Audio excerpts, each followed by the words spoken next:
Wito huo umetolewa na askofu wa kanisa la KKKT Dayosisi ya Dodoma, Dr. Christian Ndosa, mara baada ya mkutano mkuu wa 16 wa Dayosisi ya Dodoma uliofanyika usharika wa makao makuu wa dayosisi hiyo.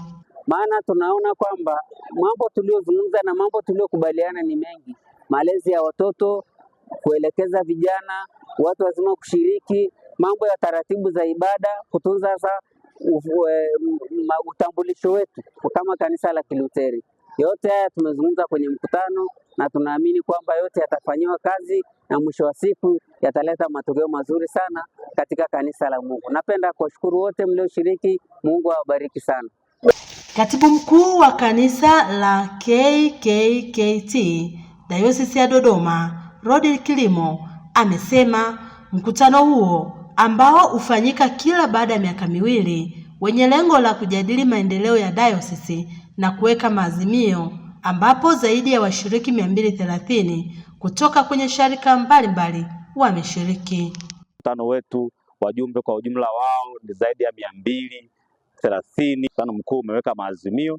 Sisi kazi yetu ni kwenda kushughulikia, tukishirikiana na halmashauri kuu, tukishirikiana na watendaji wengine kuhakikisha kwamba yale mkutano mkuu ulioyaagiza yanatimizwa kwa manufaa ya dayosisi na kanisa kwa ujumla. Nao baadhi ya wajumbe wa mkutano huo akiwemo Mugasha Edmund wamesema matarajio ni kuona dayosisi inakuwa na kitega uchumi na kuwajali waliopo umisioni.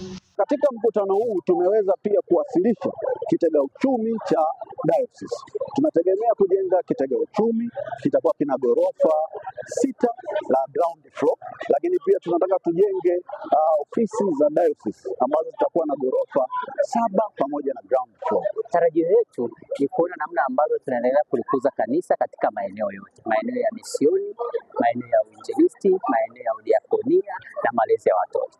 Matarajio yetu sisi ni kuona kwamba dayosisi yetu sasa inaelekea kuzuri, kwa maana kwamba tutakuwa na kwanza na umoja, lakini vile vile watu wengi wataishi kwa amani na kutumika kwa bidii. Kwa nini? Kwa sababu kama kila mtu aliyoko kwenye misioni anaweza kupewa posho yake hata kama ni ndogo kwa wakati, ile inamsaidia mtu kupata hamasa.